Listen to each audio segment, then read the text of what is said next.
Good evening and welcome to the regular meeting on October 17th, 2024 at 6 p.m. for the Oxford Preparatory Academy Board of Directors. We have a 6 p.m. closed session and a 7 p.m. open session. We have teleconference locations in Saddleback Valley and also in Norway. Public comment opportunities. Members of the public may make comments at regular meetings of the Board of Directors regarding closed session items, agendized items, and non-agendized items. Comments may be made in person or via Zoom teleconference. Please turn in a comment card to the board secretary, Michael DeLune. Requests for comment may also be submitted via electronic submission or email. Submissions must be received prior to the start of the applicable community input time. If members of the public wish to email comments to be read during the meeting, please email them to publiccomment@opaschools.org by 6 p.m. on October 17, 2024. Public comments, including email comments, should be limited to 3 minutes per comment with up to 20 minutes of public comment per topic on the agenda. Reasonable accommodations. With at least 48 hours notice, any individual with a disability who requires reasonable accommodation to participate in the board of directors meetings may request assistance by contacting public comments at opaschools.org or 949-600-9050. The video and audio recordings of the meetings will be posted on the OPA website approximately 24 to 48 hours after the meeting. The public may attend the board meeting via in-person or via Zoom webinar at the following meeting ID 362-324-6235. With that, the meeting is called to order by the board president at 6:02 p.m. May I please have a roll call vote? Member Travis is aye. Member Cuckoo is no. Dr. Smith? Present.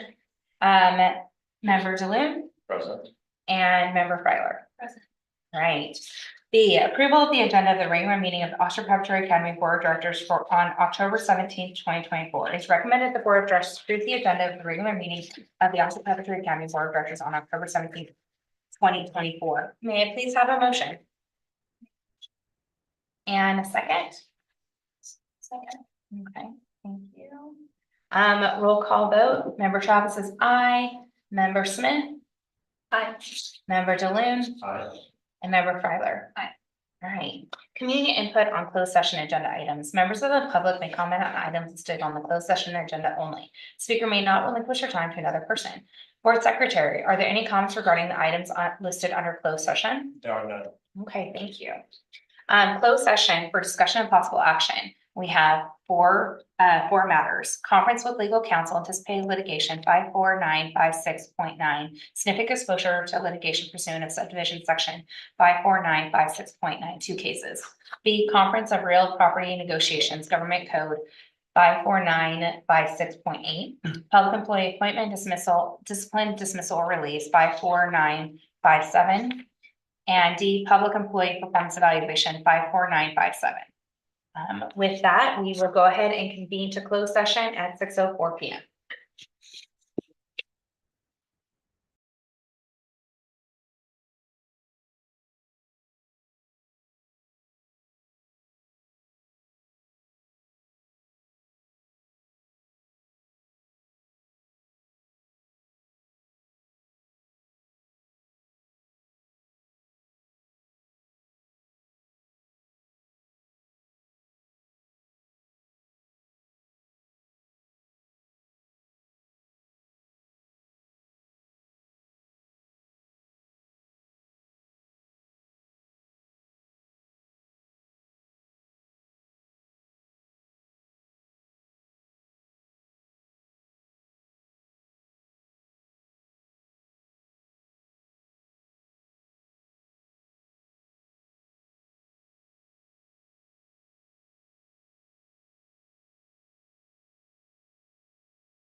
Wonderful.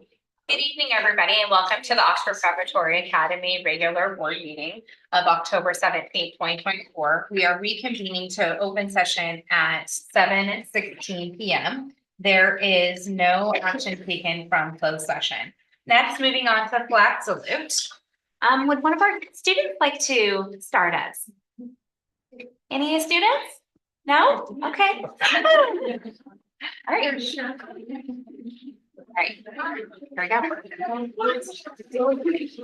Ready, begin. I pledge allegiance to the flag of the United States of America and to the republic which stands one nation under God, indivisible, with liberty and justice for all. Wonderful. Next, we are moving on to recognition. Our first item is reclassify champions as English learners to English proficient. And with that, we'll have you start. Good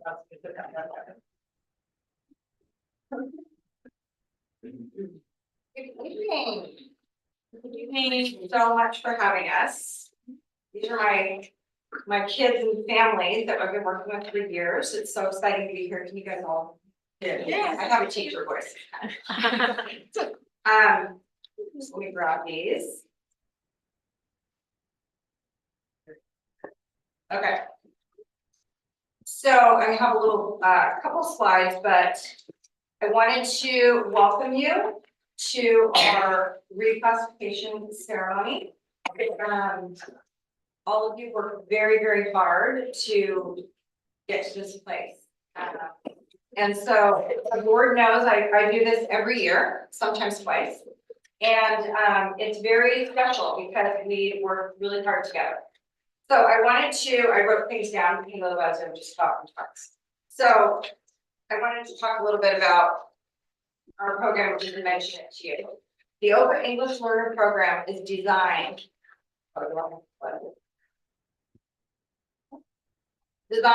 to ensure that all of our students have meaningful, equitable access to a full standards-based and relevant curriculum, while simultaneously working towards developing proficiency in English.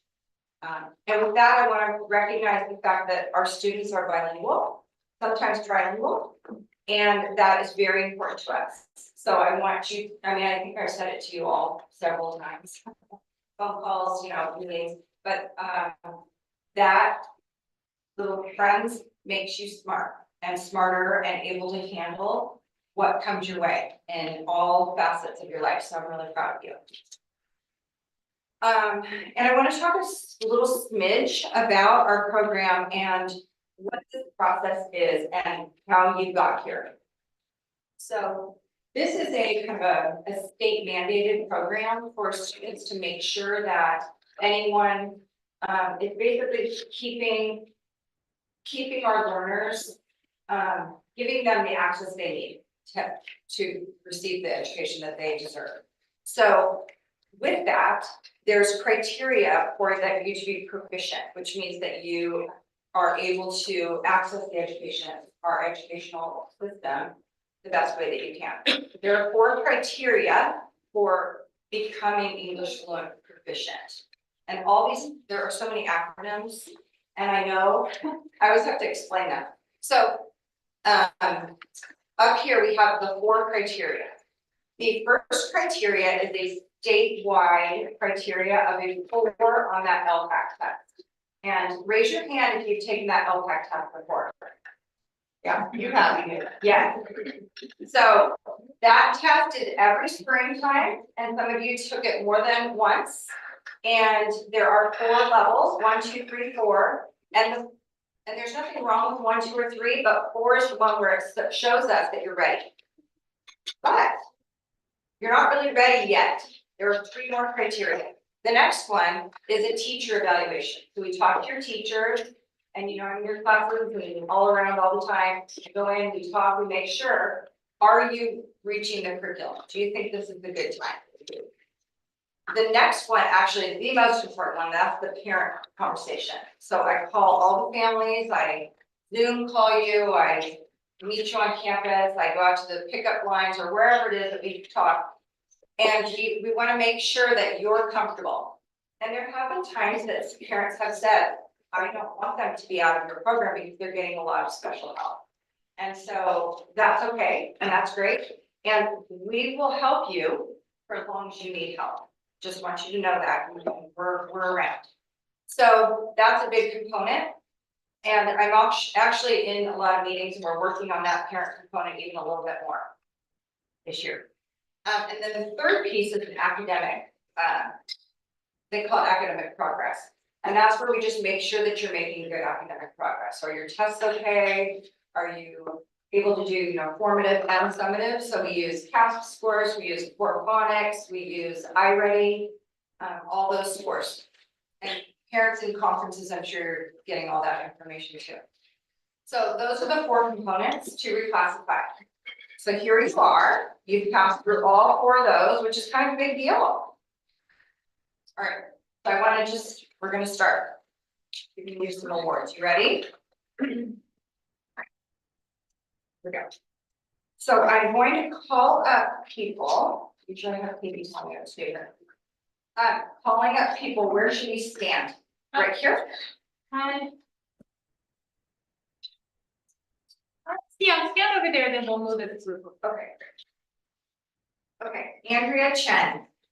And some students couldn't come tonight, and that's fine. It was their bedtime. After that, me too. But you know, it's really nice of that stuff. And I will be taking these into their classrooms for an awards ceremony, something like that, to make it special. You know, Melody, come on up. No, there are 2 Melodies. It's shocking, I know. This is a little Melody. All right, Melody, come on up. Congratulations.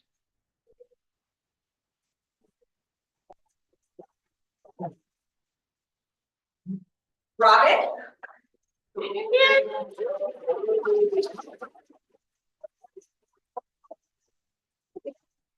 Sandra?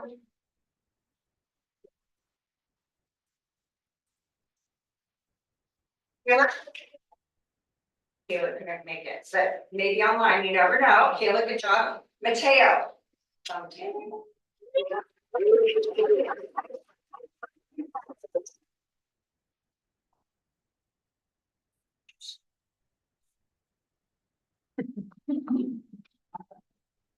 Mario?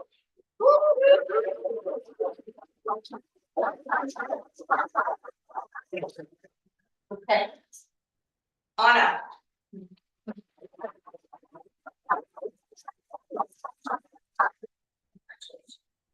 Our teams.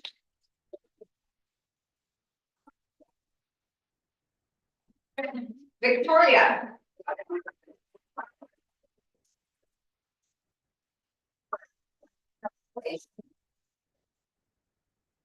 Diana?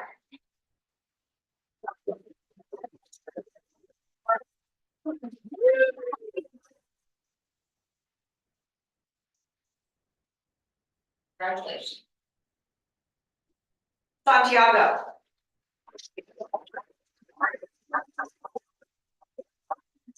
Congratulations. Yeva?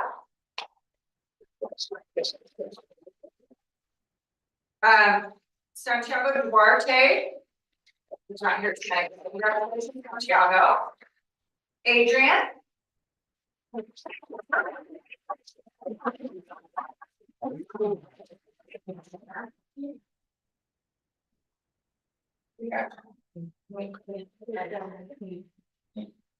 Emily?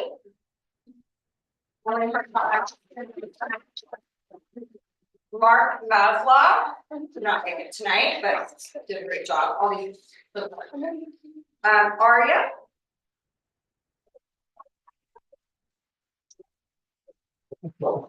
Matthew?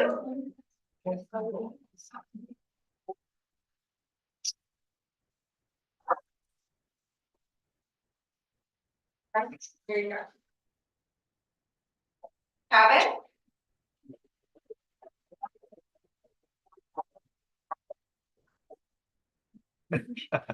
You're welcome. Yvonne, Good handshake right there. Daniel. Nikki.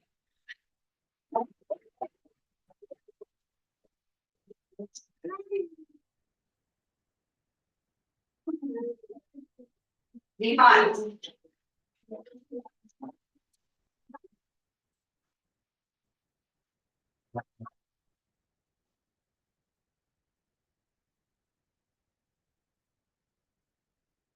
And okay, this is my group of middle schoolers. I'm not sure any of my little middles are here. Where are they? Any of them here? Oh, sorry. Yes, all right, we're gonna start with, so Deanna, carry on. Liz Cruz.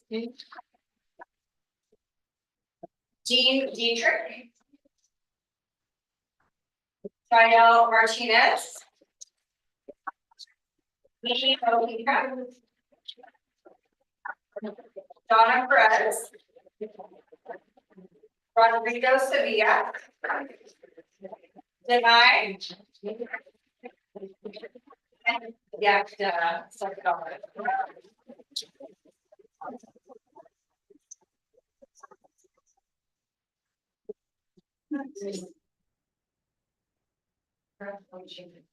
Very proud.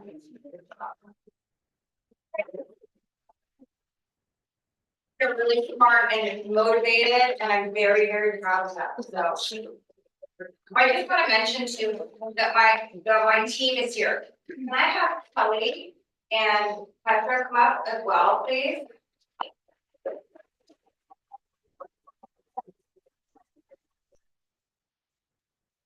The effort that they put in to help our students is incredible, and I really think these fours will be because of the hard work of our children. It's really special, so. Thank you. Thank you. Can you take a picture in the board too? In front of the. This thing. Yeah.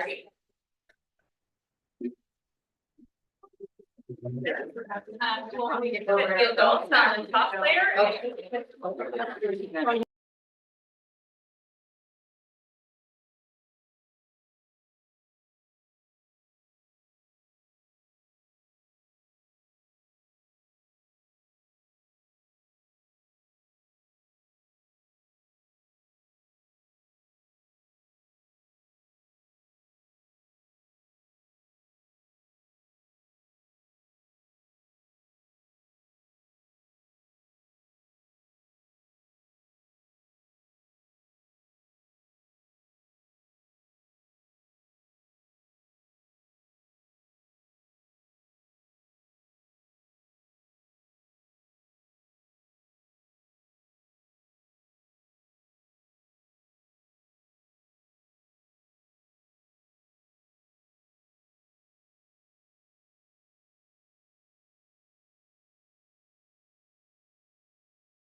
So we did want to take a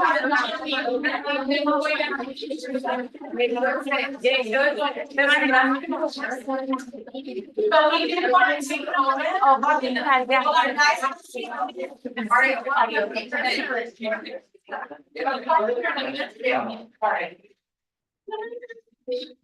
we know that all of our families have a lot of appreciation for Ms. Vivian and her team. And so we wanted to give her some flowers.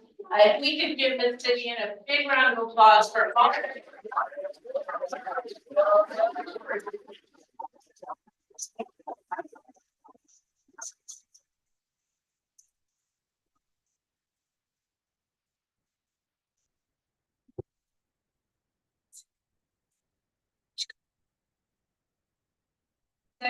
Yes, the next item on the agenda for recognition is recognition of Trish and Carrie. I will say I'll turn it over to Dr. Herger. Thank you so much, the City Board of Education. We do have some yearly tea party members of the OPA family, and we want to recognize them tonight. We are going to have a short break after this to have the reception right there to honor them and celebrate them. I'm going to first start with Ms. Carrie Velez, who was the chancellor here at SOC. I'm just going to read a brief description of her all about, and then I'll go on to the celebrations. So tonight we want to recognize Ms. Carrie Velez for her contributions to Oxford Preparatory Academy. Ms. Velez joined OPA in 2012 as an elementary teacher, where she taught kinder, second grade, and third grade. During this time, she was a lead teacher, an SST coordinator, volleyball coach, parent of appreciation chair, and BTSA member. Ms. Velez served as Dean of OPA SOC for 4 years, where she oversaw the PBIS team and helped put in place the SOC Champs PBIS program, which remained and thrives here today. She was promoted to Chancellor in 2022, and during her first year, OPA SOC was named National School to Watch and awarded the honor of being California Distinguished School. During her time as Chancellor, she oversaw the MTSS support team and program. She also ran school site council and was committed to building and maintaining a strong relationship with our honor societies with here as well. We would like to recognize and thank Ms. Velez tonight for her extraordinary contribution to OPA SOC over the years. And she will be sorely missed as a strong leader who has persevered in the for OPA for over 12 years. And now she is moving on to a great new challenge in her next new role. So we wish her the very best of luck. We are proud of her and all of her accomplishments. And we hope that she has a bright future in all that she endeavors to aspire to. So let's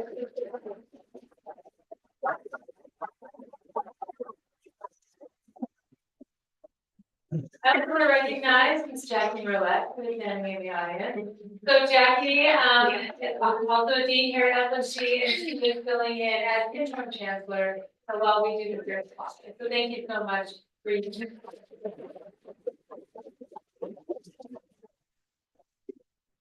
Now we want to call Ms. up to the podium. And 17 comes right. Thanks. Are you enjoying your time? I am. So tonight, it is my deep honor to recognize Trish, who you guys know. This evening, we would like to congratulate Ms. Laura on her retirement. And we want to recognize her for the many years and contributions, not only to the OPA family community, but to all of the schools and school districts that she has worked at throughout her career. Ms. Trish McGraw is an accomplished educational leader with over 34 years. Experience across K-12 education, adult education, community college, and university collegiate level. Trish joined OPA as the Director of Student Services and Accountability in 2021, and she's brought with her a wealth of information and knowledge. Before joining OPA, Trish was in Southern California Regional Director for IME California, where she oversaw a network of 8 charter schools. In this deputy superintendent capacity, she was the liaison to school districts, providing leadership coaching, recruiting talent, and collaborating with 6 school boards. As the founding director, she was also the founding director and principal of Applied Technology High School in Montebello, California, where she played pivotal roles in supervising the construction of opening a new tech network school focused on project-based learning. Additionally, she was an adjunct professor in Cal State University Long Beach, where she taught courses in school counseling and a master's degree program. Trish has held various administrative positions, including principal, director of guidance and student services, director of curriculum and instruction for the Anaheim Union High School District, where she oversaw professional development for over 60 school counselors and led initiatives such as Parent Leadership Academy, partnerships with Fullerton College, Cyber College, Cal State Fullerton, and UC Irvine.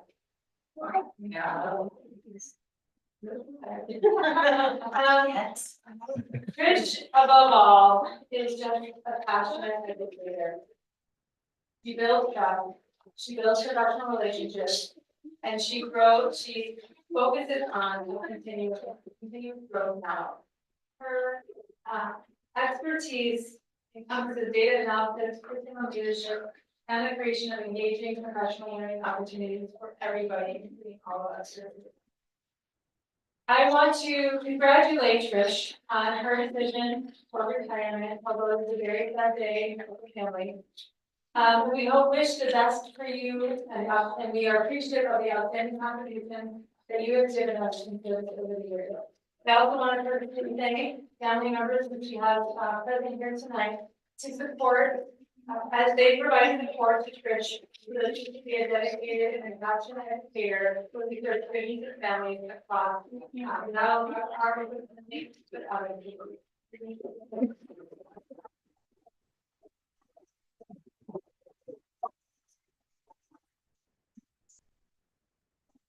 I'm just going to pass it over to Dr. Henry, and then I know that the board will want to say things on behalf of others. Mine is short and sweet. So I've had the opportunity to work with Ms. McGraw in 2 different districts for 10 years. We worked together in the Anaheim Union High School District. And then after I told her how wonderful OPA was and I made the transition here, she decided to come too. I was very surprised, but very happy. I see Ms. McGraw, Trish, as a wonderful colleague and friend. There are so many things I can say about Trish, but as an educational leader, Trish has always focused on our students. She was their greatest advocate, and she put their needs in the forefront in everything she did. She never wavered in that regard, even up to her last day here. Then as a friend, Trish is a great listener, and she always tells you what you need to hear, even if it's not what you want to hear. She is empathetic, compassionate, supportive, and inspiring.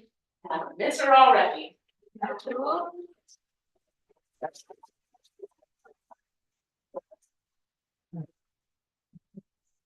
So I turn over to my board mate. Would anybody like to start? Trish, my birthday buddy, we have the same birthday. I appreciate all that you provided for special ed. It's lovely seeing you on campus. We would say hi to everyone and know all of you. So it would be.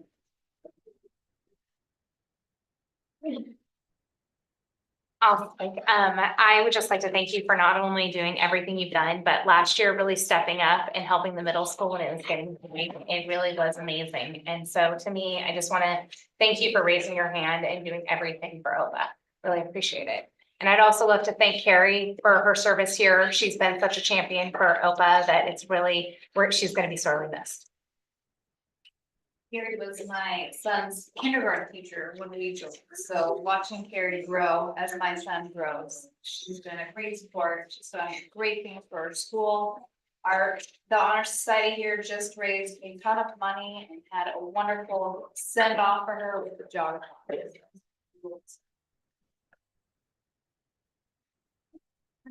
Thank you so much.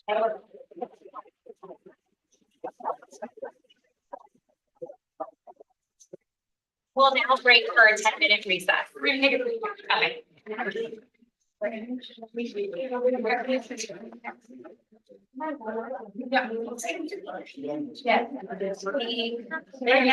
Yeah.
All right, next is items for presentation and discussion.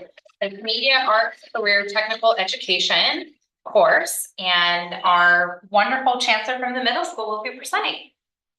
Well, good evening, distinguished board members, Dr. Berger, Mr. Lauro, Dr. Henry.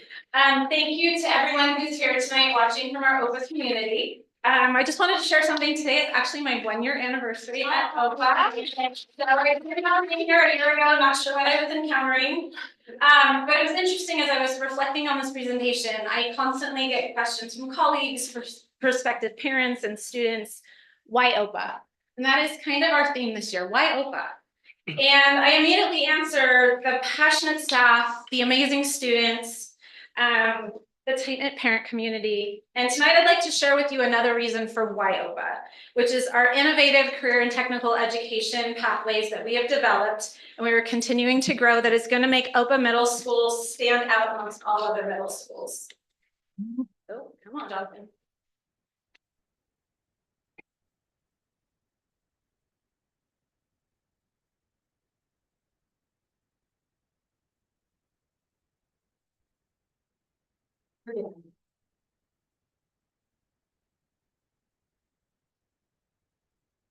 Thank you. So what is CTE? So career technical education is really an early career exploration for our students, which is really central to OPA Middle School. We want our kids to be investigating career paths, how they get there, college choices, and this program will really introduce them to it very early. It's also hands-on learning. This is what we're passionate about. We're looking at project-based learning, and project-based learning is not giving them a project to finish in a certain amount of time with certain expectations. It's really exploring how to do inquiry, how to ask questions, and how to build a project, and how to do real world skills. And it's a foundation for future pathways. So we're guiding our students into all of our local high schools. We feed into so many different pathways that we're trying to give them the skills and the abilities to pick whichever high school, whichever pathway that they want to choose and be ready to jump right in.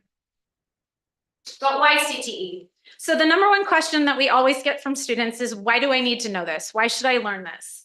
And CTE is number one career first, but it's not only based on our California state standards, but it's based on career readiness benchmarks and industry-based standards. It's project-based learning. The kids are doing the work.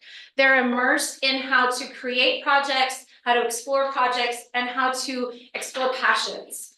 It's differentiation. So this really encompasses our multiple intelligences and all of the things that our students need to be successful. And it's really how they communicate. Different students communicate in different ways, and this really allows them to explore which is the pathway that I want to be able to communicate how I learn best. Students who struggle in other courses really succeed in CTE-based courses. It's an equalizer. And finally, assessment. And when you think of assessment, we usually think of tests, quizzes, but the key aspect of CTE is that these students are being assessed not only on their final product, but their ability to think critically, to plan effectively, and to engage in hands-on processes that mirror real world workflows. So last year, when we opened the middle school, we started the year with computer science and business courses. Over the past year, we've worked to align them to focus on specific industry sectors. So we've worked to place their course load and their syllabi to make sure that they're aligned with CTE standards. So we've also this year added advanced courses with true CTE pathways that now will align with high school pathways. Our computer science courses were now renamed Information, Communication, and Technology courses. It includes an introduction to ICT, an advanced course, as well as our 8th period enrichment esports program.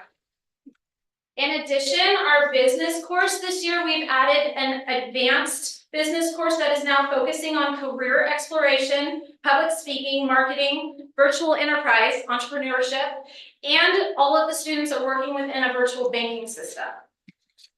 And most exciting, we have now added another pathway, a brand new arts, media, and entertainment pathway that incorporates introduction and advanced digital media arts courses. So using industry standard technology and applications, our students within the introductory courses are learning about communicating through different digital art mediums, and understanding creation of responsible use of social media, which is so important at this stage in their lives.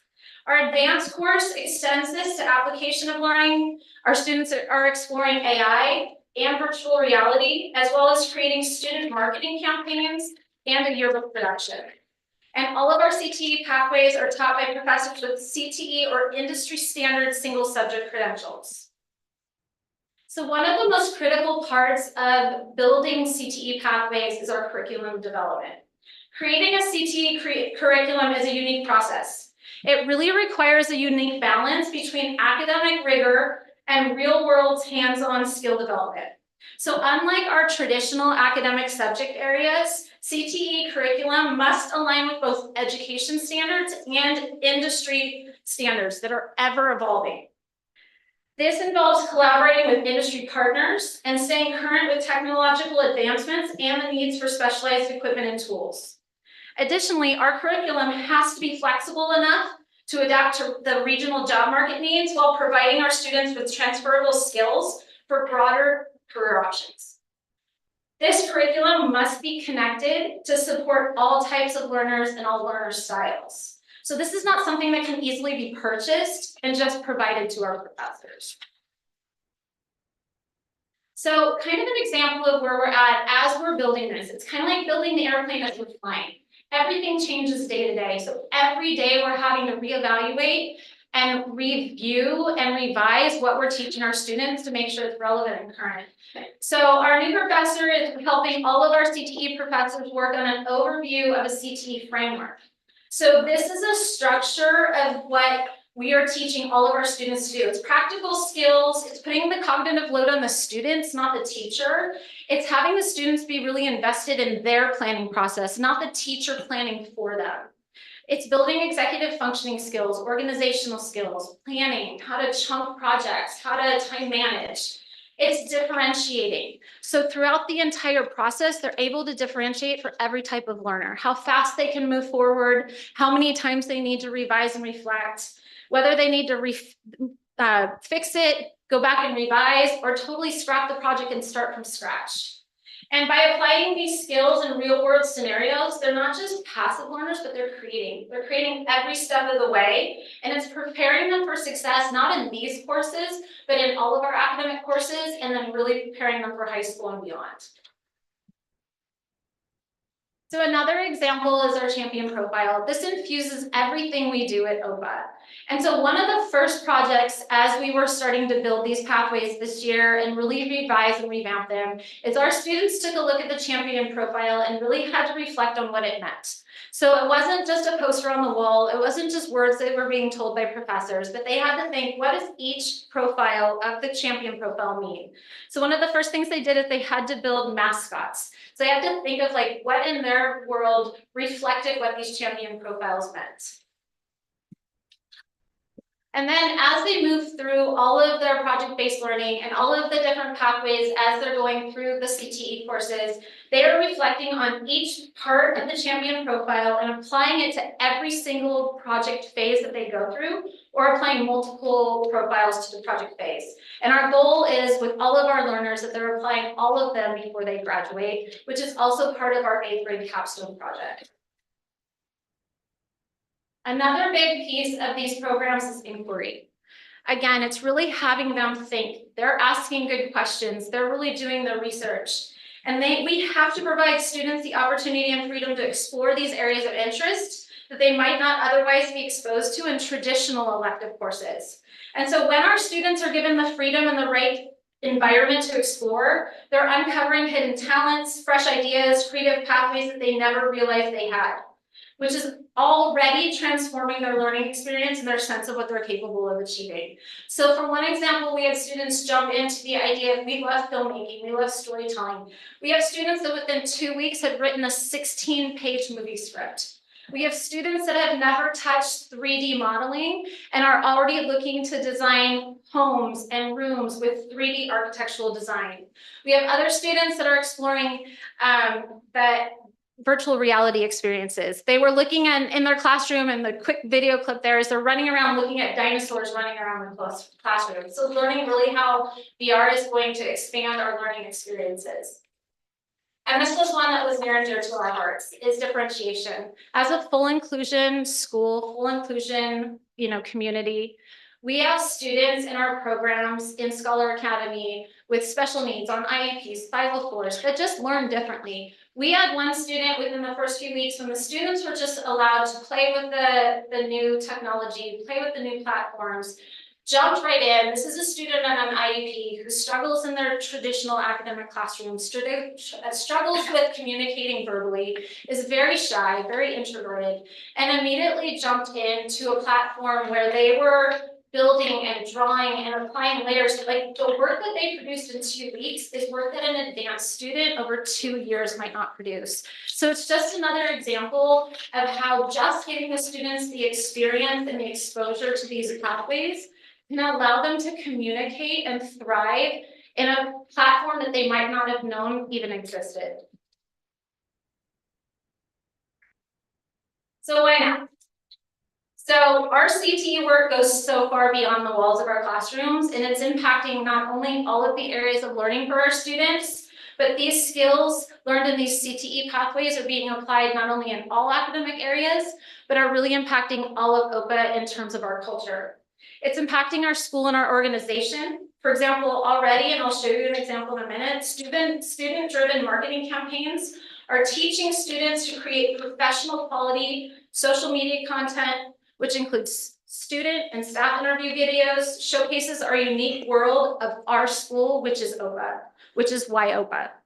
This content is representing how our student voice can become a significant part of what attracts prospective students and families, and gives a real and relatable insight on why kids want to attend OPA.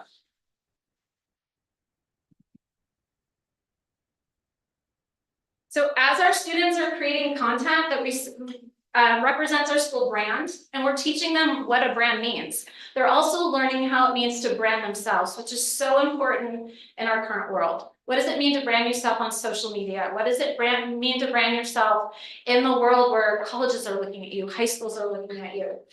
And through our CTE project-based learning, our students are building professional portfolios, which grow as they move through OPA. And our goal is that when they reach high school, they have such a well-rounded portfolio that highlights not just their academic achievements, but their creativity, their innovation, and their unique identity. And these are qualities that all of our colleges are looking for when evaluating a whole student. So with that comes a budget, it comes a cost. So kind of to outline how we've worked through the cost of having a CTE program. Again, we've developed 3 CTE pathways. So we've aligned our current computer science and business courses to meet CTE industry standards and align to CTE standards, education standards, and high school pathways. We've added our arts media entertainment pathway through the creation of our introduction and advanced digital media arts courses. And again, we've staffed all of our courses with highly qualified CTE teachers who are CTE or have industry standard credentials. We've also been able to provide industry standard technology into our classrooms, which is critical. So last year we developed a HP computer lab that was built to support the information, communication, and technology pathway courses, which meets industry standards. This year we purchased curriculum materials that supported our virtual enterprise program that allowed us to align our business courses with our high school pathways, as well as Future Business Leaders of America. This year, we also were able to build a custom iMac and M3 computer lab. Thank you to our IT department. It was an amazing undertaking in a short period of time. But we equipped this lab with industry standard computers, Adobe Creative Suite, and all the other software and applications that I haven't even been able to touch yet that supports this pathway courses. The next part is we've worked this fall to submit a CTE innovation grant, and this grant was submitted just a week ago. And the idea is that it will provide match funding. So it's a 2-to-1 funding source that hopefully this year will provide over $70,000 to cover the cost of our industry standard technology equipment that is needed for our CTE pathway courses. And also as an ongoing submission, it will continually allow us to make sure we are relevant, that we are revising, and that we are upgrading anything that we need to make sure these CTE pathways can be sustained. And it will be a self-sustaining funding source and not impact our general budget. And the final piece, which is the most critical, is our curriculum writing. As I stated before, CTE curriculum is not something you can just purchase. There are pieces that you can purchase, but within a year, they're irrelevant. And then you have to repurchase. And it's a constant investment in curriculum that you're constantly having to basically throw away. So we have highly trained teachers that have industry experience with highly credentialed experience in their fields with connections to industry experts that are working to build our curriculum and continue to revise it. So we created a CTE advisory committee that is meeting monthly to look at the curriculum, look at the needs, do a needs assessment, and constantly look at what the industry needs are. We have a proposal that one of our CTE teachers each year will be paid 1 day per month at the certificated extra duty hourly rate to write and revise the pathway curriculum to continue to make sure it's relevant. And then we'll rotate through our 3 CTE teachers every year. And then our hope is that our CTE IG grants are intended to ensure that this curriculum is current and responsive to our industry needs and will perpetuate our program and allow us to build it. The impact is huge. So again, we have created a series of unique pathways that few middle schools offer to any of their students. Most of these are only seen at the high school level. It's not only going to positively impact our students in school, but again, it's promoting early career awareness, improved engagement and motivation. Like I have never seen kids so excited to walk into a classroom and jump into learning and then apply it to other courses. They take this into their language arts classes. They take this into their science classes, and they're applying what they're learning here to what they're learning in other academic areas. They're developing our 60s. They're developing our champion profile every single day and truly applying it to real world learning. The academic achievement, just this engagement here is engaging them across all areas of our campus and should impact our overall academic achievement. It's building not only confidence, but self-efficacy. Students are truly seeing that they have a sense of like, I can do this. I have never known that I can do something so crazy, so advanced, so creative until I was given these tools and it was put in my hands and I was told, just go. And then again, it's building a foundation for high school success. Our students are going to feed right into any high school that they want to go to. And now it gives them more options. If they decide that they have a passion to build a business, they can look at pathways that have business and finance. Same with digital media, same with our information communications and technology. So why OPA? Why OPA? OPA is amazing. So I just wanted to hopefully share a video that works. And you'll see just a little snippet of what we've created in just 2 weeks with a student-led marketing campaign.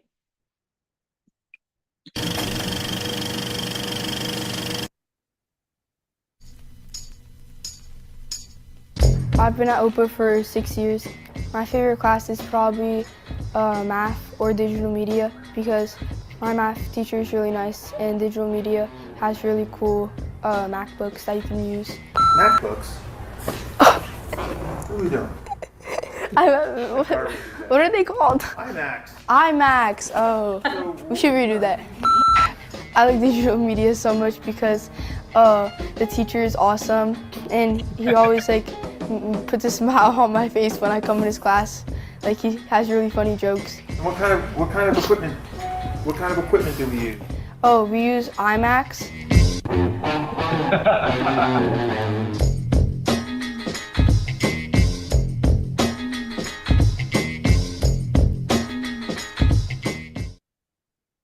So this is literally scratching the surface. This is round 1. This is 2 weeks of work, not a whole year of work. So our goal is to not only build our student efficacy, but promote our school, promote OPA as a whole organization, and really showcase it through the lenses of our students. So we're excited for you to see our Why OPA campaign as the year goes on. And again, we're really excited about our CTE pathways that we've built. So thank you for tonight. And if you have any questions, then you can ask them.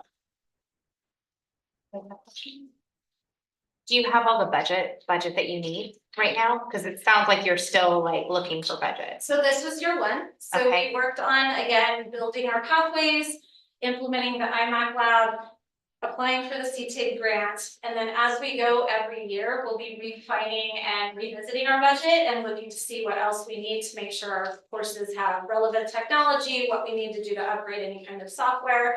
Right now, we're in a really good space. We're just really excited, and we really hope to perpetuate this with all of the CTE grants that are available so that it is self-perpetuating and it is not something that impacts our general budget. I just wanted to commend you and the team. Building CTE pathways is what I did for 7 years at the city college, and I know it's a rewarding but very taxing endeavor. So I just want to say thank you, and I love that we're building this out in middle school because, like you said, a lot of middle school programs don't have robust CTE. I do think that not having a high school in our open network disadvantages us a little bit when it comes to accessing, certain things that the schools, connect when they're with the middle school. So anyway, all that to say is I was wondering about the advisory committees. Do you have any local high school pathway folks on the advisory committees as well? Or Not yet, we're Okay. building that. So that is one of our goals. So with one of our first few meetings, we're looking at, so Ms. Zamora, who works with our business and finance pathway, has already reached out to some high schools just to get an idea of where we need to go. And we're doing all of the research to start compiling a list of which high schools offer which pathways, because not all high schools offer all of the pathways. So our hope is that we can do a full presentation to all of our students and kind of show them, like, here's where you can go for the digital media arts, here's where you can go for the ICT pathways, here's where you can go for business. And what's neat with a lot of these pathways is they overlap so nicely that even if we don't have the specific pathway that a high school offers, it's within that industry sector, and then the students can easily jump in if that's an area of interest or need. So that's what we're working on as we go. And so we're working on reaching out to industry specialists to join our CTE advisory committee. We're starting to work with our local high schools to see if any of their CTE teachers can join us, even if it's within Zoom, just to give us advice. So in year 1.5, we're looking to see what our next steps are. So that's exactly what our improvement plan that we proposed in our CTAID grant was, is we need to incorporate industry partners, professionals, and high school pathway teachers in addition with community college pathways. So that was one of the reasons that we jumped into getting this tour Saddleback College, we're looking to tour IBC College, because a lot of our kids have no idea the resources they have, K-12, the free courses they can take, the dual enrollment they can take, the fact that many of our students can get an AA because they're not right before they even graduate from high school. Yeah. So that's kind of our rollout as we build this year, is to make sure that's constantly communicated to our students. Great work. Great, I'm really excited about this. I can't wait to see it go through and be presented to the fifth grade families here so we can roll them through. Yeah, that's our hope. The kids will be presenting as soon as we do our parent information nights. They're going to show them all the things. Very cool. Thank you. Next up is our past data presentation by Dr. Henry. Well, that definitely is a hard act to follow. I can try to make the data as fun as we can. So we do this each year. We present our CAS data once it is released. And so this really goes along with what Ms. Burdette was sharing, that assessments we know don't tell the whole story. They are a piece of everything that we do at OPA, especially since our belief at OPA is that all children are gifted in different ways.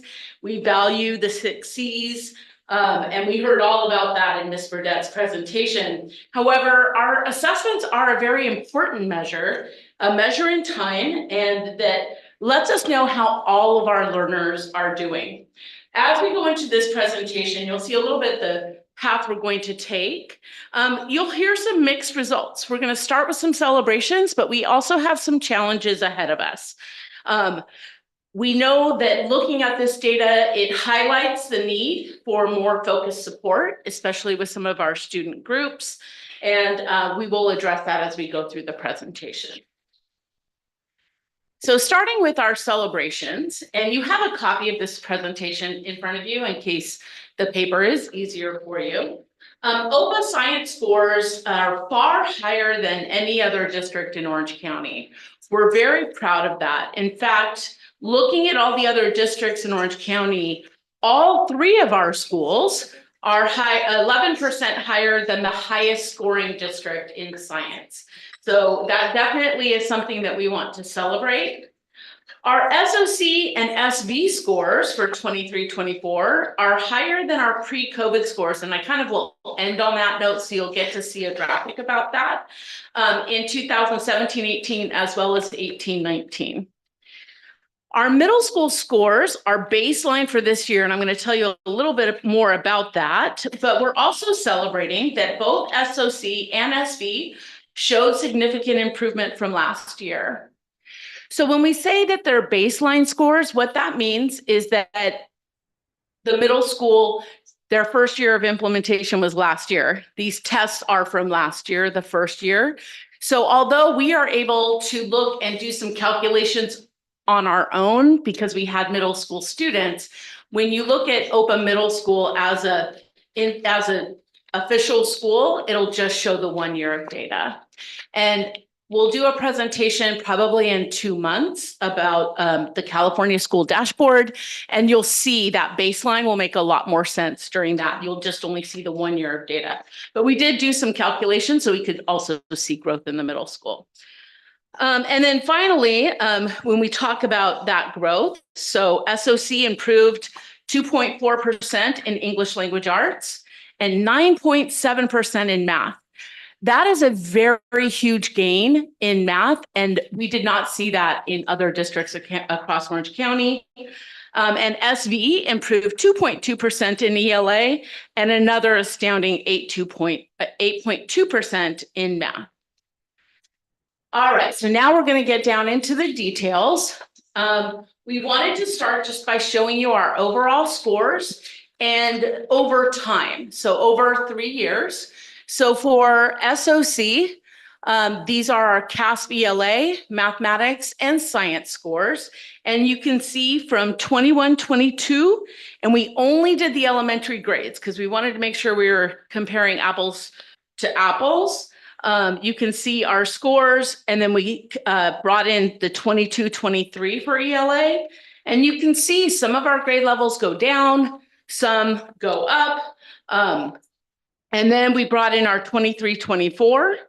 And you can also see that we went down a little bit in 3rd grade, but we did see a very large increase in ELA in 5th and 4th.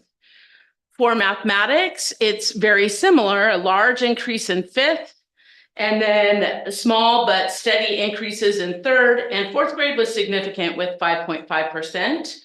And then our science scores went up by 12%, and that percentage is the percentage of students who meet or exceed standards. As for SV, we did similar calculations. You can see that there was a decrease, although the scores themselves are still pretty high, but there was a decrease in 4th grade and also in 3rd grade. When you look, if you wanted to look at the middle column, let's look at ELA, a 3.3 decrease in ELA in 2023. And then you track it to the next year and you can see another decrease, 4.9% the following year. So you can look and see that this class, we also calculated that they were in kindergarten during COVID. So you can kind of track and see that that is somewhere where we need to focus and offer some support. And then also it's the same thing in mathematics where there was a large decrease in 4th grade with a 12.8% decrease in the scores. Science, although SV has, their science scores are higher than both the middle school and SOC, they still had a decrease. So their scores are high, but they had a decrease of 7.4. And then finally, we have the middle school. This graphic looks a lot different. And the reason why is because we had to hand calculate the middle school scores because only the final gray column are true middle school scores because it was the first year last year where they took the test. But we took, if you look at the ELA for sixth grade, we have SOC sixth grade middle school students in 21-22, SB's middle school students in 21-22, and then we averaged them together so you could see the growth or the decline. So they had an 83.5 for sixth grade. The following year, it was 79.8, so that was a 3.7 decrease. This year, 72.7. So for sixth grade, it was a 71% decrease. So looking at all the columns, you can follow, you can either just look at the gray or look at a specific school also if you'd like. So officially as baseline, we have some work to do at the middle school, but listening to that wonderful presentation that Ms. Burdette shared with us, I know there is a lot of work, and obviously there's still some work we have left to do. We also wanted to share some district comparisons. Last year, the feedback that I had was that these districts like Laguna Beach, Irvine Unified, Capo, they have all the grade levels. So to make it, again, apples to apples, we only pulled out their third, fourth, and fifth grade scores. So they would be, that's why it says elementary only at the top. So when you look at the ELA scores for our elementary only, SOC was 85.5, SV 82.1, and you can see that for just those elementary grades, Laguna Beach 79.1, Irvine Unified 71, and you can follow it down with Orange County and California comparisons as well.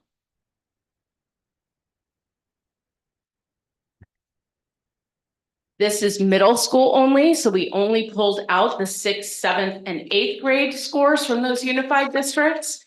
And this is also English language arts.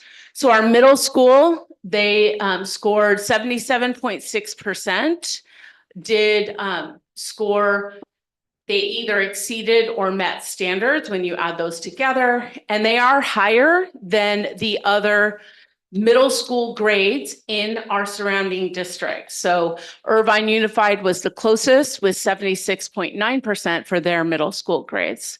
So you can see in that comparison. And now we go to math. For math, you have both SOC and SV scoring higher than the elementary grade levels in all of those other districts: Laguna Beach, Irvine Unified, Capistrano Unified, Tustin, Saddleback Valley, and Newport Mesa, as well as Ocean View School District. And we bring that one in because they also are an organization with TK through 8 schools. And then middle school only for math, they scored a 63.5. So when we pulled out the middle school only scores, Irvine did do better than our middle school math, as well as Laguna Beach, slightly better, but our new middle school outperformed Capo, Saddleback Valley, Tustin, Ocean View, Newport Mesa, as well as the county and the state level in mathematics. For science, as I said, OPA knocked it out of the park with science, and we really have been doing that the whole time the science test has been in play. We had a really strong science program, which is reflected in these scores. So for elementary only, you can see SV had 76.2% of their students met or exceeded standards, while SOC had 72.6. That one's easy to remember because they're flipped. And the closest district to us was Laguna Beach, but they were at 70.2%. And then for our middle school only, again, 76% met or exceeded standards. And you can see that there's a huge gap. They've far outperformed our neighboring middle school or district middle school grades in science. All right, this is the same information, except it's the overall district in case you wanted to look at it. I won't go too deep into this, but this one doesn't pull out just middle school or the elementary school grades. It keeps the whole district together for all the districts. But because the rest of the districts do have elementary and middle and even high school grades in many of them, we did an OPA overall, just to, if we averaged our 3 schools, what would that look like? Because we are one organization. So with an 81.7% overall in ELA performance, you can see that we outperformed all of the other districts. If we average together all the math at 75.4, we also outperformed. If you look at the individual schools, though, we did have Irvine Unified outperformed in math, our middle school, as well as Laguna Beach. But we are fairly high in the upper echelon. And then science, as we said before, we did really well in that area. We also like to compare ourselves to charter schools because we are a charter school. I see that the schools are a little bit hard to read. However, I do have a list of those coming up, but you can take a look in English language arts. SV and SOC outperformed all of the other charters, except Irvine International Academy. They only had like 7 kids in middle school or 9. They had 30 students in each grade level. So they're very small. They're newer, but we're looking for ways to continue to improve. And then you can also see El Rancho, which is a middle school only, did slightly better than our middle school in ELA. Charter schools typically rank better than the district average. Not necessarily. There are charter schools, there are some that do really well, that are high performing, and that some that don't. I know within Capo Unified, which is the authorizer of SOC, we are the highest performing charter school that is authorized by Capo. And a lot of them that are in here, you can see their scores aren't quite up to where Capistrano Unified is. The hope for a charter school, however, is that they will do as well, if not better, as the authorizing district, because it is a school of choice and parents choose to come here. And then also charter schools all have a foundation of something different and unique that they offer to our families. Like for us, it's the belief in the multiple intelligences and all school students are gifted. So a lot of them even have science in their title or other focus areas that they have, but not necessarily. They don't always do better. And then for mathematics, you can see it's the same schools. OPA, SOC, and SV did very well. And then there were a few other higher performing charters. And with science, pretty much the same data. Our charters outperformed all the other charters except one in Orange County. Here's a list if you wanted to really kind of look, and you can see the charters broken down in their scores, Mr. DeLune, so you can kind of compare and go into a little more detail there if you'd like. How did you choose which charter schools to benchmark? We looked at all of our neighboring ones and ones that had similar grade levels as us. These are, we didn't skip anyone higher performing. One that we don't use is like an OSHA because they're middle high school. They're not TK8. And so it really is hard to compare, but we chose all of the ones in South Orange County, I guess is a way to say it, that we could find, as well as ones that serve similar grade levels as we do. All right. We also knew that the board of directors was interested in a similar school comparison. So we added that into this data presentation this year. And you can see the elementary schools are on the top, the middle schools are on the bottom. These are the highest performing schools or schools with similar demographics than we have in both SVUSD as well as Capistrano Unified. So for the elementary schools, you can see that our schools did very well in ELA. SOC did beat out all the other schools. SV was a little lower than one or two schools. And then again, we did very well in science.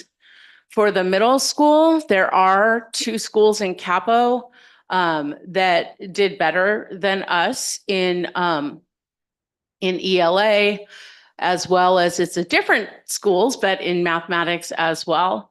Our science scores, again, are standout though compared to those local middle schools. What do you attribute that to? Or do we know that?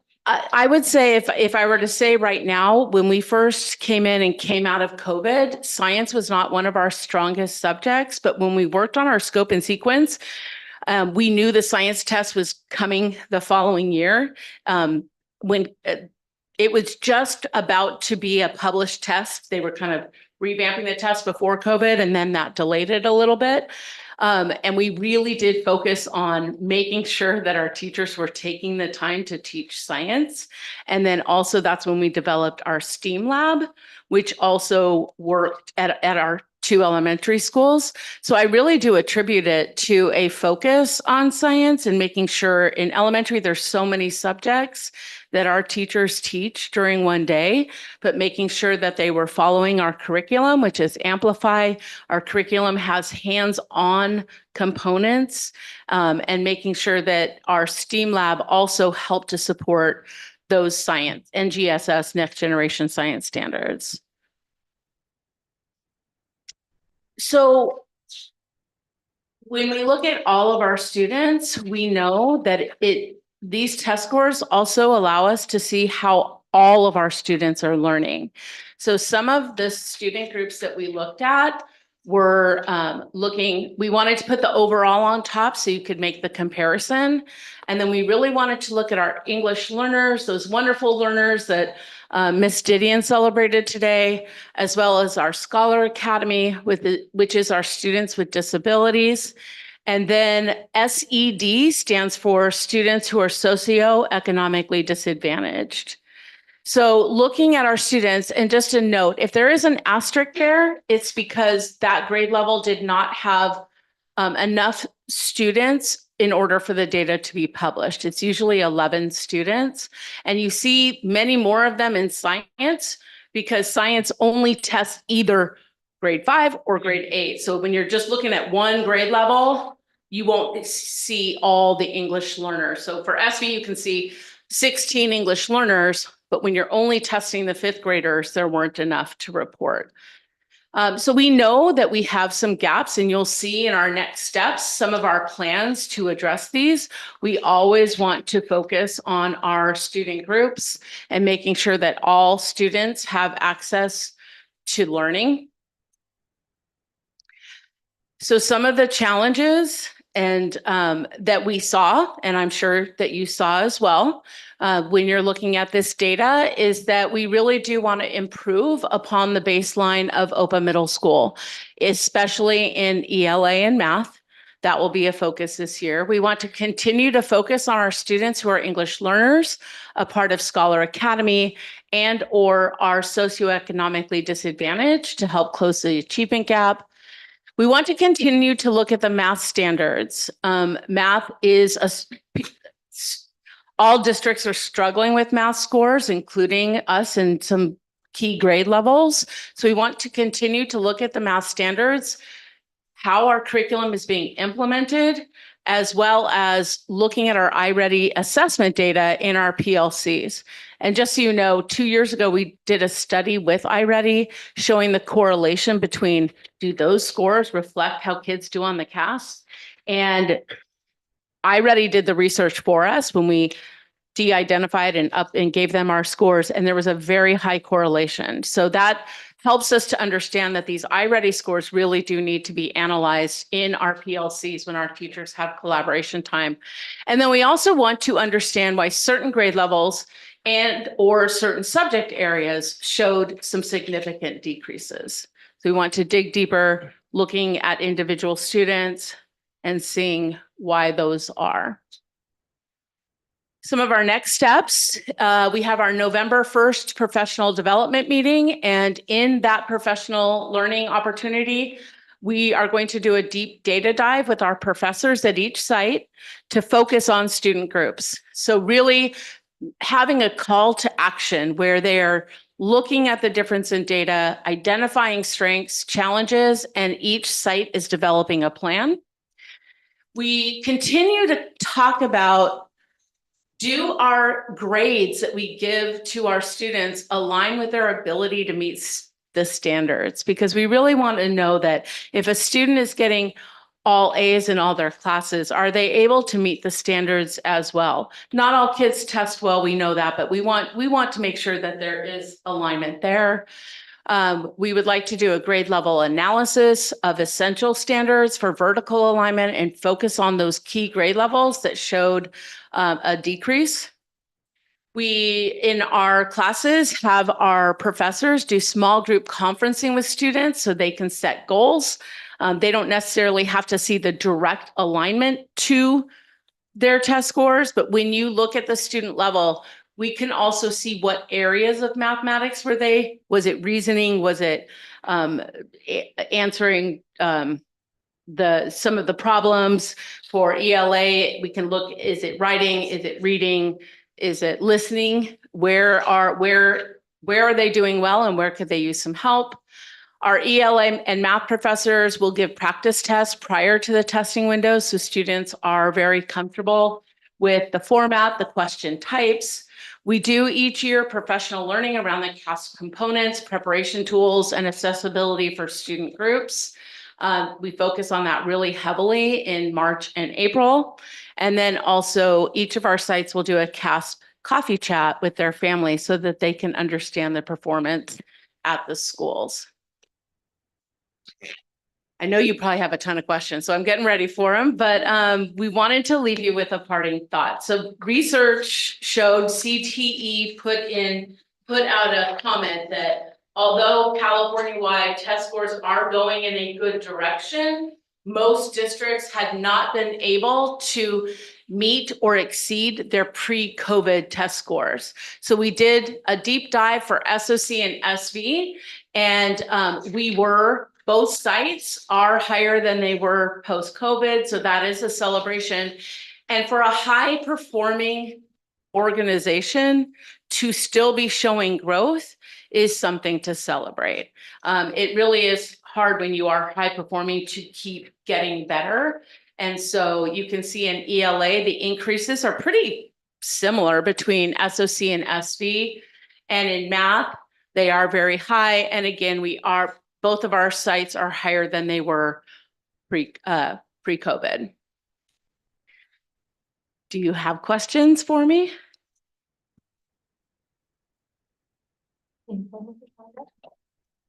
Just a thought in terms of how to show the data. I like the trend, also like the point in time comparisons. It may be good to kind of mix the two because and here's what I mean. Looking at this, I couldn't tell whether the other schools in the districts are trending up or down, and whether the margin between where we are and where they are is compressing or expanding. And that might kind of add an additional dynamic to it. We can definitely put together a report showing that where all the other growth was between the last few years for the other districts. Absolutely.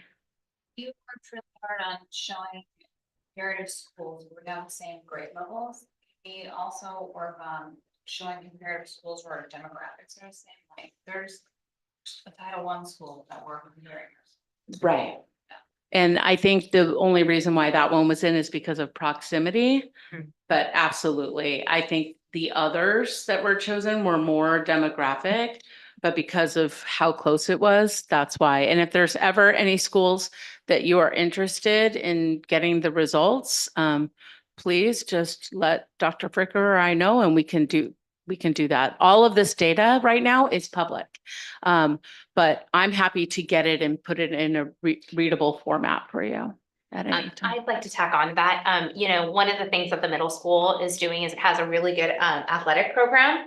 And we are in I think it's called conference. I think that's the right term. And so it'd be great to see how are we doing with our student athletes. Are they in the charter world? Are our student athletes better, worse? Like, where do they line up?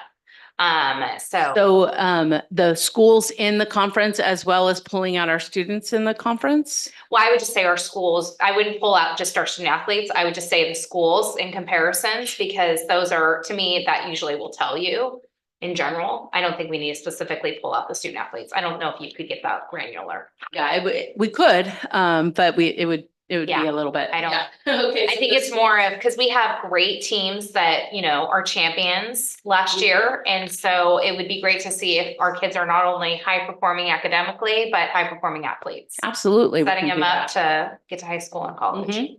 Sure.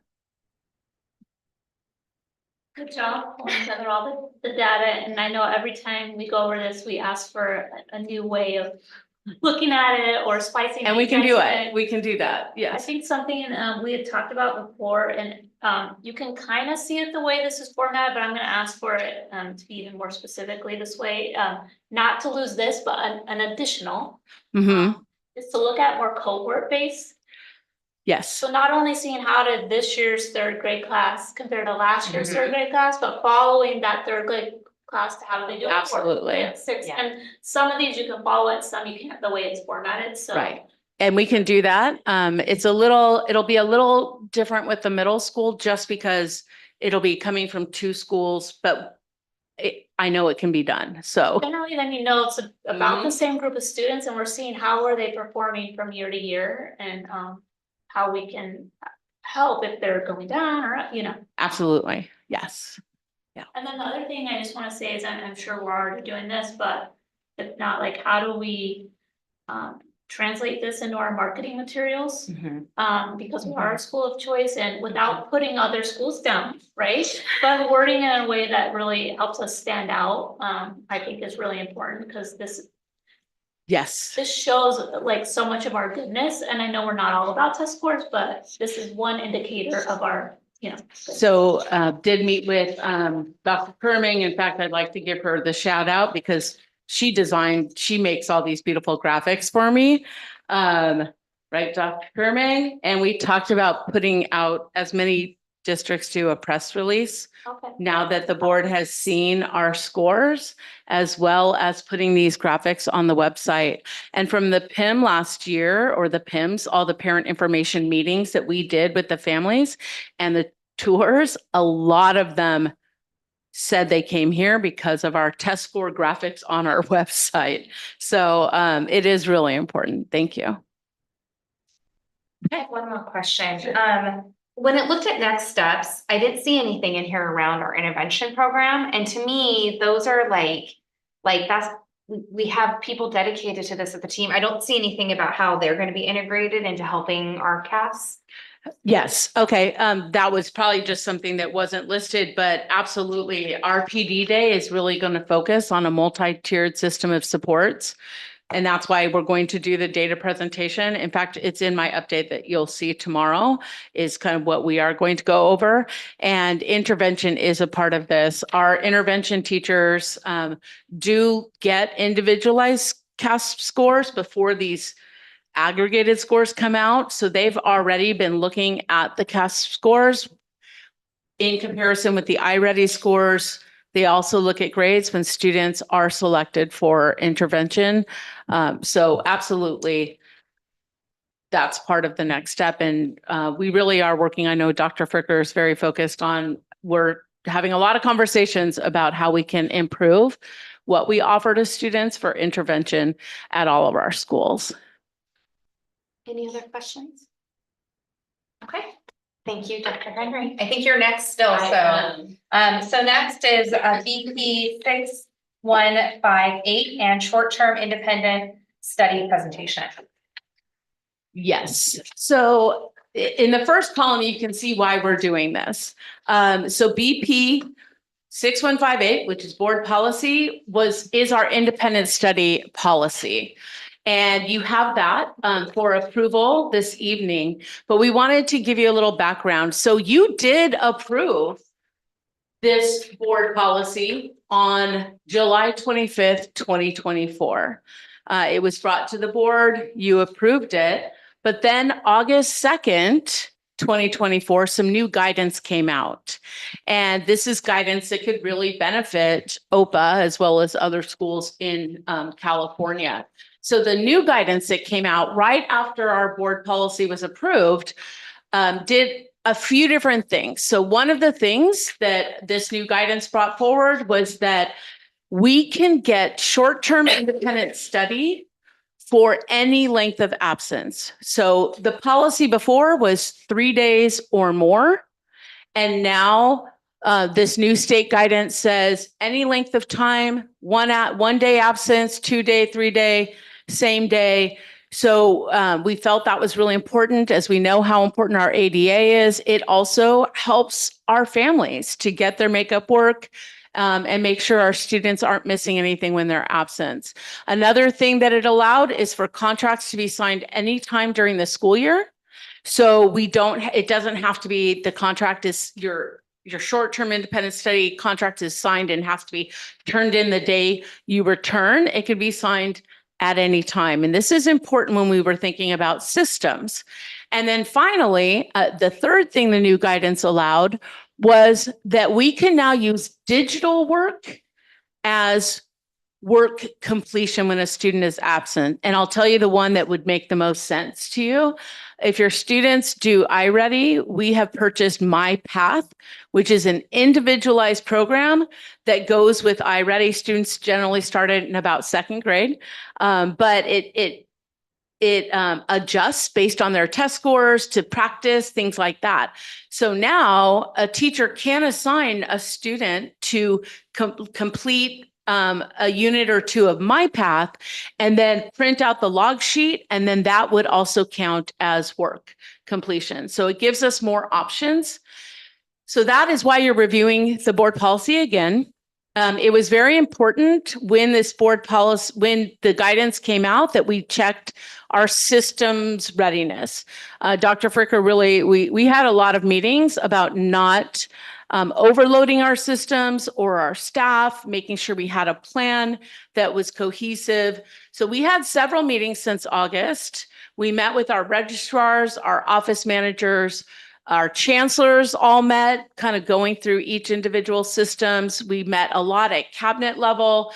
And then we also recently had a meeting with our professors to really get their feedback on the chancellor's plan before we brought it to the board.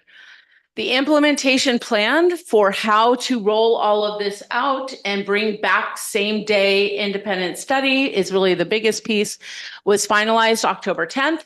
Of course, it's pending board approval because we have to have the changes in the board policy that reflect the new guidance. And the plan differentiation between what we decided to do is have in our system that we know that the same day independent study is a little bit different than a planned independent study, as well as we can go back and do some retroactive short-term independent studies. So we divided it up that way, and you'll see that my presentation will reflect that. So first of all, just a brief, how do we receive attendance credit? So attendance credit is awarded when we have a signed contract from a parent and the student completed work when they were absent. It usually is about 10% of completed work from the day that they were absent will help us to earn attendance credit. The middle school, the work needs to be collected from the 4 core classes. So not the electives, but the core. And then again, what is new is work can be submitted digitally. And the work may be asynchronous digital work. It doesn't have to be a packet. So the 3 types. If the short-term IS is planned, meaning I know in a month I'm going to take my kids somewhere or we have to do something, then the system really doesn't change too much. Excuse me. The parent or guardian requests the short-term independent study from the parent. This is really what we do now. preferably 5 days in advance. It doesn't have to be, but if it is planned, that's what we're kind of asking for to put this together. Requests can be done through a Google form or through the registrar. So we're adding that kind of Google form component. You'll see that in the timeline. The registrar then contacts the professor. They coordinate the work. For many of our grade levels, the work is just done through Google Classroom. The older students access Google Classroom and they get their work. If it's the lower grade levels, you'll see on a different slide, they get a packet to complete or something like that. And then the professor sends the work to the family. We're still going to continue for these planned short terms that if the absence is longer than 5 days, the work will be provided to the student 1 week at a time. And the reason why we do that is the teachers want to check the work and make sure that if they have to adjust or do some reteaching, they do it that way. Then the registrar will request the work from the core teachers and attach it to the contract. For same day, which this is the biggest change, the parent or guardian may request, but also the registrar will make contact with the parents and teacher regarding same day contracts. So a student is absent. If the parent hasn't said, hey, can I get some same day work? The registrars know that it's their responsibility to reach out to the parents. We see you're absent. Would you like a same day contract? The registrar then contacts the professor to coordinate the work. Sorry, I'm coming down with something. Overall, for grades TK and 1, the work would be picked up from the main office at 3 o'clock, but grades 2 through 5th could be accessed through the professor's Google Classroom. The work is then completed, submitted to the professor, and then the registrar will request the work. So you can see the kind of how it goes through the system is the same. It's more how it's initiated that's different. And then for retroactive short-term independent study, we think this is a really great opportunity for our sites to improve ADA, to help provide extra practice to our students in their learning. So these contracts, they can be initiated by parents. So if a parent says, hey, you know what, I realized we missed 2 weeks ago, we didn't do it. Of course. But the registrar also will be very focused on looking at those absences and contacting parents. Hey, I see you were absent 2 weeks ago. Would you like some makeup work and to clear those absences through short-term independent study? We also are going to have the dean help support and oversee the work at the school site to ensure that that's being done. And then if the work had already been turned in by the student to the teacher, they can attach that to the short-term contract. So there may not be additional work if the student already did their makeup work. But if work was not completed, then we would assign work and submit that to the professor. Then the registrar will request the work from the core teacher or teachers for middle school and attach it to the contract. Because these contracts can be signed at any time, we are looking at, through data confirmation, getting a signed contract for the parents ahead of time. And that way the registrar would just need to call the family, put in the dates for them, and it would save some of that onus on the parent. But we would do that next year and really work through that through data confirmation. A timeline of activities. Again, we've had a lot more meetings before October 3rd. I just kind of picked it up recently. This is where a lot of the work has been. October 3rd, we presented those ed code changes to our office manager and registrars at their meeting.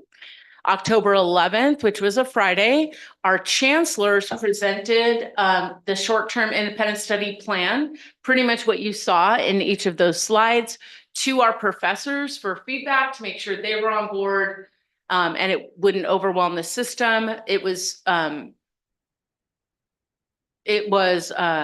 received very well.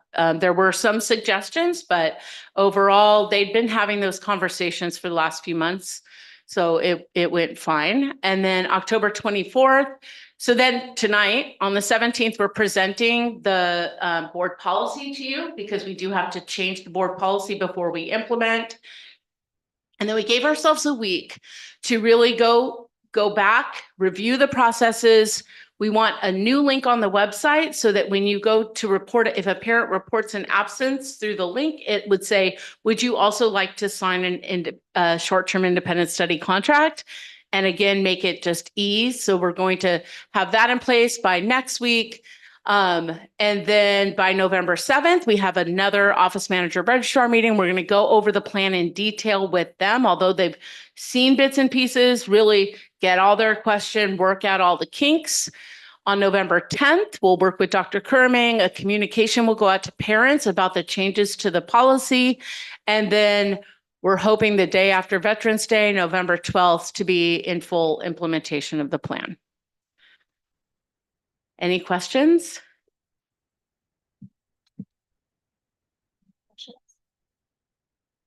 I have a question. Thank you for all the information. So these rules go in effect once approved by the board, right? So none of this could apply to absences that occurred before this date, right? The retroactive option, right? Right. Well, yes, we're looking at after the board policy is Right. changed, and then we will move forward for the rest of the school year. Yeah. So in reading the policy, I didn't see anything in here about some of the things that you were mentioning regarding kind of the digital processes and things of that nature. As well as kind of, the same day stuff, because there is guidelines in here that talk about like that you have so many days to get it done. So like, and I know you're saying it could be done at any time. So how does that match, right? So, yes, so the digital piece is just another way we can assign work, so we didn't feel a need to add that. Okay. The timeline was important, and I think Yeah. I know what part you're talking about. It's on the top of the second Yes, page. it is. And we had a very long conversation with the chancellors about that. And although the contract can be assigned at any time, they felt it was important to keep that language in there because once you assign the contract, we want to make sure we're getting the work back for the teachers for the grade levels. So, but we talked a lot about flexibility with especially the retroactive. Well, and that's the thing, there's nothing in here that really talks about that retroactive piece, you know, because I think it's great that that's gonna be like the same day and those things. I think there's still pieces that, I think we should approve it, but I also think that there's pieces that should still be added to it to make it even clearer, so. Okay, That's just okay, my thank you, sense. yeah. I wonder too, if this is where we've been talking about the governance committee starting to sort out having a policy versus a process. And like an administrative regulation. Yeah. Yeah. So that may help too, if we can get that kind of protocol set up. Absolutely, because that is what you see here. This is really more of the process, and we really just needed to change those number of days in order to make this policy work or practices work, excuse me. Yeah. Okay. One more question. Sure. This is for unexcused absence. Correct. Good question. It's almost like a trick question. So it's Well, the independent study contract is for unexcused absence. as well as excused absences. So if a student is sick, the absences is excused, but we can still clear it. If a family goes to Disneyland, technically the absence is unexcused, but we can do, or vacation, short-term independent study to excuse the absent or to replace the absence. So they really, the policies don't talk necessarily about excused or unexcused. Yeah, Is there's the nothing there. information from the governor related to this single day related to excused or unexcused? It does not use that language in the guidance that came from CDE. It's the spirit behind the new guidance is that students need to be able to access work in a timely manner when they are absent. And so they're not missing learning. They really didn't go if they're on vacation or are they sick or is it something else. They didn't specify that because it's not really the spirit of the new guidance. And I would have one more recommendation, is you guys have a great absence form on your website, so the parents have to fill out. You should just add a little button there. Well, that's the plan. Yes. Make it easier, so that if Absolutely. they want it, that you're capturing it then, and then it's easier for the registrar to even just start the process. Yep. So. Absolutely. Thank you. I'll be interested to see, sort of by at the end of Mhm. the school year. Compared to last year, there with these new flexibilities, if more parents take advantage of it. We can even report out how many same day did we get, how, you know what I mean? How many planned? We can report that out. I know some of the registrars will compile that information anyway and present it just to us and say, just so you know, I did this many short-term independent study contracts and this many, and, but also the impact on our ADA. Are you giving them bonuses for the more short-term? I'm trying to say, yeah, I'm kidding. Yeah, right. Okay. Is this what we announced next week? Just, yeah, so on the timeline, I don't know if I can go back. There we go. On the timeline, you can see, we gave ourselves, so if you go to the middle, October 24th is our timeline of when we want that button added, Mhm. because we feel like that's really important. And then November 10th, we want to communicate this out to families. But even though it will be communicated out to families, those phone calls will be our registrars really contacting our families and saying, oh, I see an absence from a few weeks ago. So there will be a lot of one-on-one conversations as well as a big message that goes out. So if someone's out tomorrow, they can do it. Yes, Okay, I just. if you approve it. Yes. That's true. Would there be any value to the board approving the policy, I use the word retroactively, but the policy allowing for those shorter term ones all the way back to the beginning of the school year? That's a good question. That's why. If it's permissible, I don't know. That's okay. You always can, you can board approve something retroactive to the beginning of the school year, although once this policy gets in place, it's in place. And so the retroactive portion would allow us, the way that you described it on the slides would allow for that anyway. Okay, so make sure if it's permissible to allow the registrars to go call people who were absent a month ago. And grab that credit. We would need to figure out how to make sure that everybody's on the same page about what date is the official Right. start date. Yeah. And just to comment back on Amy's point, there is board policy and then there's administrative regulations. And so at OPA, those were combined together. And so through the governance committee, hopefully we will be establishing those administrative regulations as well as a separate entity that those two policies ride together. So one's the what and one's the how. Well, we can make a motion for that. When was it effective per the state? What date? August 2nd. So it would be appropriate for us to go back to the school year if that's what you choose. They gave the guidance on August 2nd out to all school districts. We could make a motion and amend the language. Thank you. Thank you. Thank you. Thank you. All right, moving on to community input. Members of the public may comment on items listed on the agenda or non-agendized items. A speaker may not relinquish their time to another person. Are there any comments on agenda or non-agendized items? Oh, no. Okay, perfect. Items for action. Director of Student Services and Special Education job description. At the time of this position becomes vacant, job description will be updated. The Office of Human Resources, in conjunction with Academic Services, has reviewed and updated the original job description for Director of Student Services and Accountability, which will be changed to the Director of Student Services and Special Education. The job description outlines the identified alterations for the board consideration. It is recommended that the Board of Directors approve action item A. May I please have a motion? Thank you. Can I have a second? Okay. Any discussion around this?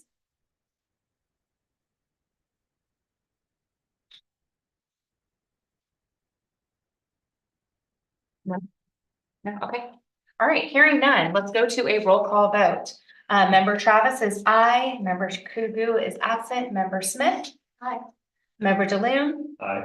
Member Fryler? All right, wonderful, so moved. B, approve resolution 2024-04 for the Finance and Audit Advisory Committee. The Finance and Audit Committee discussed the structure of the Finance and Audit Committee moving forward. It was determined that the Finance and Audit Committee should be approved as a board advisory committee. Therefore, the board resolution would need to be approved to signify the Finance and Audit Advisory Committee. It is recommended that the Board of Directors approve action item B. May I please have a motion? May I please have a second? Any discussion around this? Betsy, thoughts? You and Paul met? Well, we all met. It was Okay. during a public meeting and we decided to keep it that way. To check some balances and should roll in the way.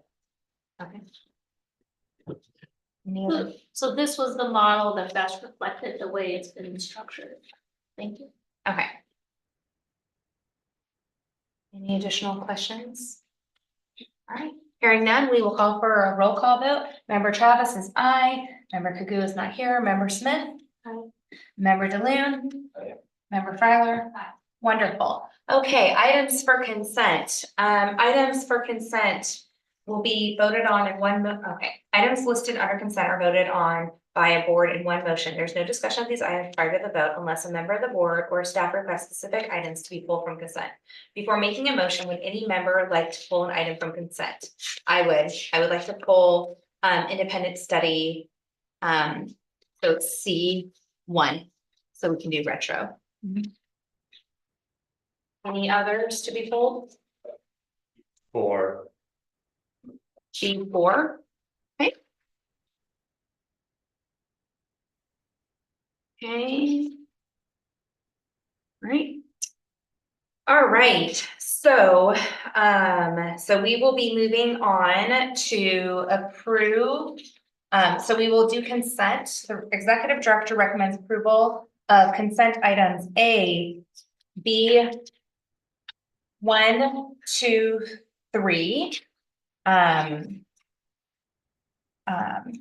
That's it. Okay, that being said, we will, I would like to request a motion to, for items A, B, 1 through 3. Okay, may I have a second? Okay, thank you. All right, roll call vote. Member Travis is aye. Member Smith? Member DeLune? Aye. And Member Fryler? Okay. All right, so next item is item B4, approved signature authorized for Commerce West Bank. Annual or by change of leadership positions, the board of director updates the authorizations of bank signatures in order to authorize payments, transfer funds, and document submission. At this time, we are updating and adding the position of board treasurer. May I have a motion? Michael, would you like to make a motion? Sure. Okay. Can I please have a second? Thank you. Now for conversation. I have a question. Yes. I mean, a comment and a question. The comment is, it struck me as odd that as board members, we would have signing authority over the account of the school. It's typically something that I think of as being more kind of reserved to management, with the board obviously providing oversight and very strong controls. So I was wondering if there was some history or background behind that particular practice. I mean, I feel like there's almost special liability with the board, and more signers means more risk of fraud also, right? So I just didn't know if there was any kind of context or color behind that particular practice. The current practice. The I current think that I practice would of know. having board members as actual signers on the school's bank. Yeah, it's a long-standing practice. I couldn't tell you the original reasons why, but it's always been the president and the treasurer to make sure there's checks and balances. Paul would actually know more, and I would defer to Paul, but he's not here. Is this common in the other schools that you've been at? Or the other districts you've been at? my prior knowledge in the public school sector, it is not common for board members to be authorized signatures. Especially when you're talking about like loans, documents, your names are on those accounts and they're on those accounts in perpetuity. Now, you may come off those accounts at some point in time, but you still are listed as a running record of the bank. And so typically there are multiple signers within the administrative ranks to have a check and balance in terms of two authorized signers on any check, two authorized signers on any contract, to make sure that no one person can have independent signing on accounts, on loans, checks, things of that nature. So typically the board is seen as an entity of 5, not single entities. So they're never really separated in the public sector. That's my experience prior. And then back relating to this item, if we proceed with the treasurer, even though that has been done in the past, the fiscal policy doesn't reflect the treasurer being able to sign. So we would then have to, if the board takes action, we would have to, and if this is the practice and we want to continue this practice, we would then have to bring the fiscal policy back for review and alteration to allow her signature to stand. If we would like to table this to get some more legal clarification, I'm happy to do so. I just know that this was a practice that OPA did.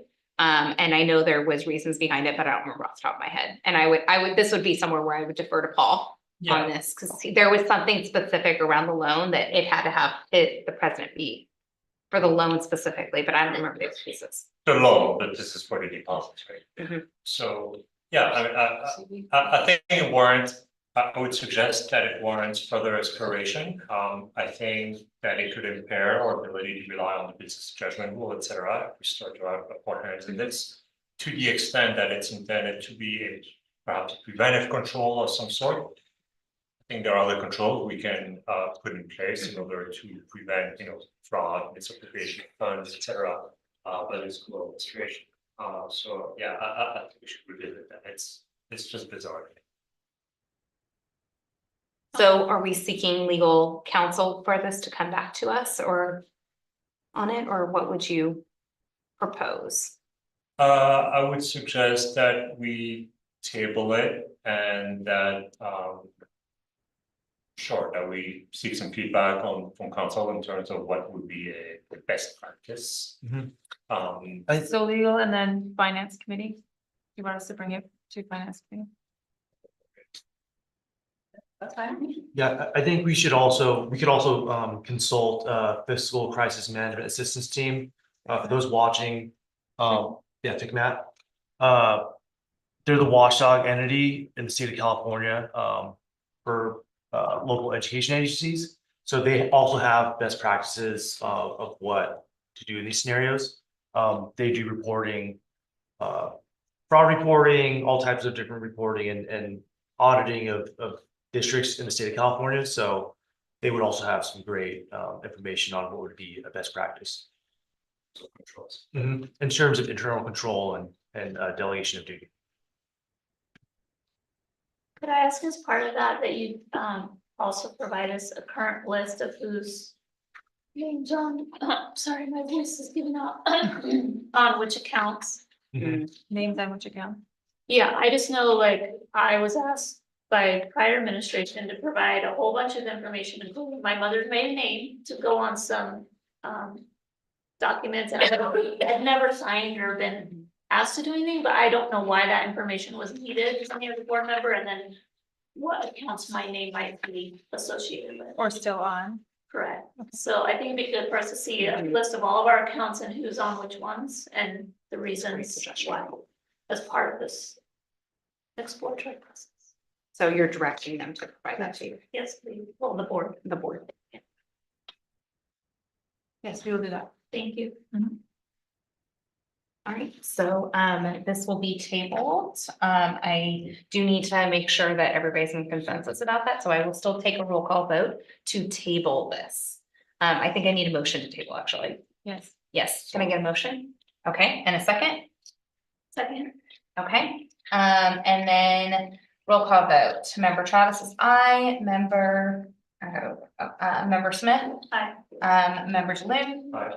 And member Fryler. Aye. All right, wonderful. It is tabled until we seek legal counsel, FIGMAT, understand the internal controls, and lastly, what accounts board members are on. Thank you. Okay. Okay, perfect. Next, C1. BP 6158, independent study policy. Board policy 6158 was approved on July 25th, 2024. On August 2nd, 2024, CDE sent new guidance about the statutory changes for independent study conditions for the appropriations of Senate Bill 153. Made 3 major changes to independent study. Short-term independent study can be collected at any length of absence. Contracts can be signed at any point in time of the year, and were completed on a digital platform is now accepted. The red line version of the board policy 6158 independent study reflects new legislation. Please approve BP 6158. Okay, I would like to request a motion. So it's recommended that the board of directors approve consent item C1. May I have a motion? Change language. Yes, but we have to first have a motion. Well, we can make them. Motion to, And yes, then I'm waiting for it. So I'll make a motion to approve C1 with the amended language that's, the policy is retroactive to August 2nd of 2024. Okay. Let's see, any other discussion? No. Okay, roll call vote. Member Travis is aye. Member Smith. Aye. Member Jalou. And member Fryler. All right, wonderful. Thank you so much. Next is moving on to executive director report. Thank you. So we are, I forget where, I was amazed that we're at the end of the agenda already. I know. So I think that we've gotten a great start on the school year. I've gone through bubble runs, which is fantastic. Who knew you could have so much fun running through bubbles, and the kids absolutely adore it and love it. So I'm sure Dr. Keurig has many, many great shots and pictures of both adults and students running through bubbles.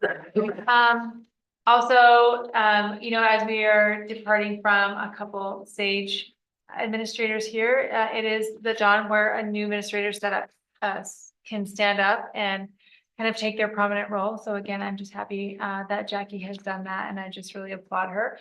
I will be at school sites tomorrow, all 3 school sites, just checking in on all of our chancellors and making sure that everything is kind of going as we need it to be. And then I will be attending the Fun Fridays at the middle school and at SV. So that should be a great show. And then we look forward to the November 1st PD Day, which is going to be about multi-tiered systems of support and really looking at that pyramid of intervention for the 4 quadrants where our students could have some difficulty, and really filtering that out to see where do we need it strengthened, and then what do we do to put those things in, and then what's really, really working well.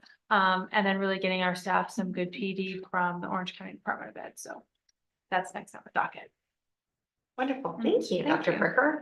All right, moving on to board of directors reports. Members of Lynn. Member Fryler. Nothing to report. Member Smith.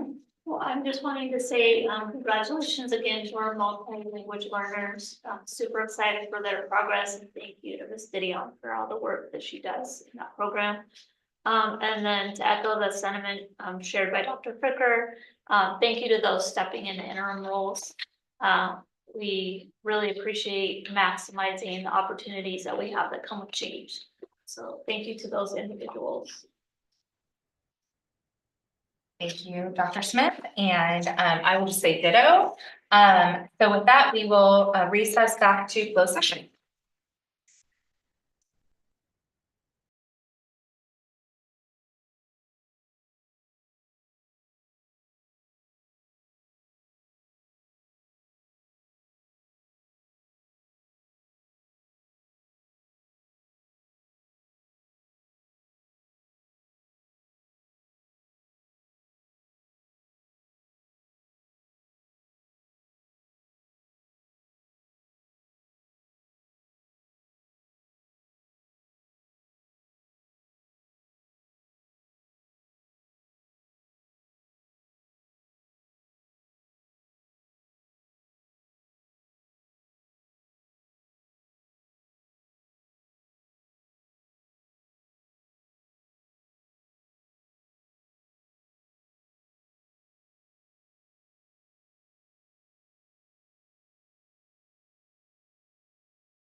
One.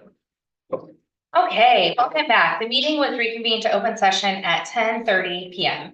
There's no action taken in closed session to report out. Next is adjournment. It is recommended that the board adjourn the regular meeting of the Oxford Preparatory Academy Board of Directors on October 17th, 2024. May I please have a motion? May I have a second? Second. Thank you. All those, roll call vote, member Travis says aye, member Smith? Aye. Member DeLune? Aye. Member Fryler? Aye. Wonderful. With that being said, we are adjourned at 10:30.